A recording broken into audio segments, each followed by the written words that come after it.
expansion of BRIC forum. Consider the following statement. बहुत बहुत important सवाल, राइट? स्टेटमेंट वन है, इंडोनेशिया का inclusion in brick at the 17th summit था, 17th था, ब्राजील में था, इंडोनेशिया इंक्लूड हुआ था, mark the significant expansion of group presence in south east Asia.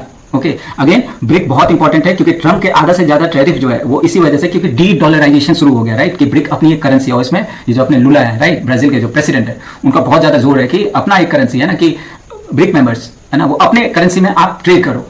कितना बढ़िया हो जाए ना, जैसे रशियन रूबल में देते हैं, ईरान को भी उसकी करेंसी में रुपए का भी वैल्यू बढ़ रहा था, और ट्रम्प को सबसे ज्यादा डर लग रहा है कि अगर डॉलर की मोनोपोली गई, ठीक है, तो उनकी पूरी इकोनॉमी चली जाएगी, है ना. और अभी देखो कि कितना ज्यादा हो रहा है कि लैंड में और ये सब में लोग इन्वेस्ट नहीं कर रहे हैं, आप इन्वेस्टिंग इन गोल्ड, सिल्वर, क्योंकि उनको पता है कि ये मतलब आर मैनिपुलेटिव, है ना. जितने भी आपके रुपी है या फिर डॉलर है या यूरो है या पाउंड है, आर वेरी, है ना, जो फिएट करेंसी है, आर हाईली मैनिपुलेटिव, राइट. इसलिए गोल्ड में आप सब आंख बंद करके गोल्ड ले रहे हैं. तो this expansion of BRIC, often referred as BRIC plus, is aimed at enhancing cooperation with global south. पूरा ब्रिक ही ग्लोबल साउथ है, and providing a counter balance to western led forum like G7 के टक्कर में BRICS खड़ा हो रहा है, राइट. हमारी ट्रेड देखो, हमारी पॉपुलेशन देखो, कितने मतलब अच्छा है ब्रिक अगर स्ट्रांगली स्ट्रेंथ करे तो.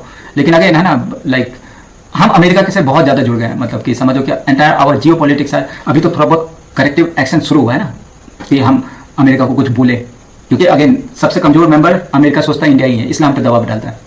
अब इसमें आपसे पूछा which one of the following is correct in respect to above statement. तो पहला दिया बोथ स्टेटमेंट वन, वही जो नॉर्मल होता है ना, कि 1 and 2 are correct and statement 2 हाँ ये है ना करेक्ट एक्सप्लेनेशन ऑफ स्टेटमेंट. तो पहला ही स्टेटमेंट बिल्कुल सही है, right.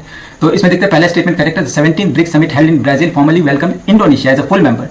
This was notable even as Indonesia became the first nation from Southeast Asia to join the intergovernmental forum, thereby geographically extending the bloc influence and representation into economic dynamic. है ना, हमारे बीच में trade होगा, सब कुछ होगा. Statement 2 भी सही है ना. The broader strategic rational behind the expansion of BRIC into what is now known as BRIC plus is to strengthen its role in representative of global south by including new members from different continents. Okay, अब समझो कि EU भी है ना, पूरा European Union and even UK, है ना, वो भी अब चाइना के कितना करीब, मतलब बहुत सह लिया उन्होंने भी, है ना, ट्रम्प की दादागिरी. अब वो भी ऐसे क्या कि मतलब they are collaborating with Chinese people, right, कि उनको पता है कि आगे का जनरेशन मतलब चाइना ही बचा सकता है, चाइना, रशिया और ये ब्रिक, तो इतने बड़े बड़े सुपर पावर्स है ना, उनके पास एनर्जी की कोई कमी नहीं है, और पूरा market could be stabilised by China. बोलते हैं ना कि चाइना को सर्दी लगी, इफ चाइना स्नीज, ओके, बोलते हैं वर्ल्ड कैच कोल्ड, है ना, पूरे सबको ठंड लग जाती है. तो इतना इंपॉर्टेंट हो गया चाइना.